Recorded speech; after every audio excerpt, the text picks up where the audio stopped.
اللہ تعالیٰ نے انسان کو جو مال عطا کیا ہے اس کے دیے ہوئے مال میں سے اسی کی خوشنودی حاصل کرنے کے لیے اس کے بندوں پر خرچ کرنا سخاوت کہلاتا ہے۔ انسان اگر اپنی ضرورت اور حاجت ہونے کے باوجود خرچ کرے تو یہ بہترین سخاوت ہے، اسی کو احسار کہا جاتا ہے۔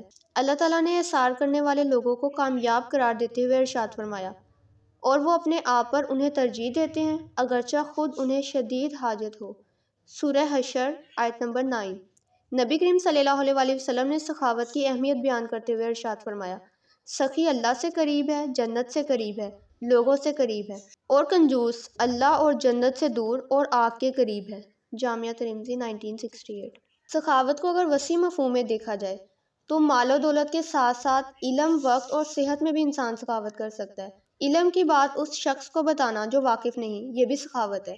کسی بیمار اور پریشان حال شخص کو وقت دے دینا، یہ بھی سخاوت ہے۔ صحت مند آدمی کا کسی بیمار، بوڑھے اور کمزور شخص کے کسی معاملے میں مدد کرنا، یہ بھی سخاوت ہے۔ ہمیں چاہیے کہ ہمیں بھی سخاوت و احسار کی صفات اپنانی چاہیے، کیونکہ ایک تو افراد معاشرہ کی مدد ہو جاتی ہے، اس کے علاوہ اللہ تعالیٰ کی رضا بھی حاصل ہو جاتی ہے۔ انسانی دل سے مال و دولت کی لامحدود محبت اور لالچ ختم ہو جاتی ہے۔ سخاوت سے بلائیں ٹل جاتی ہیں اور ایمان کامل نصیب ہو جاتا ہے۔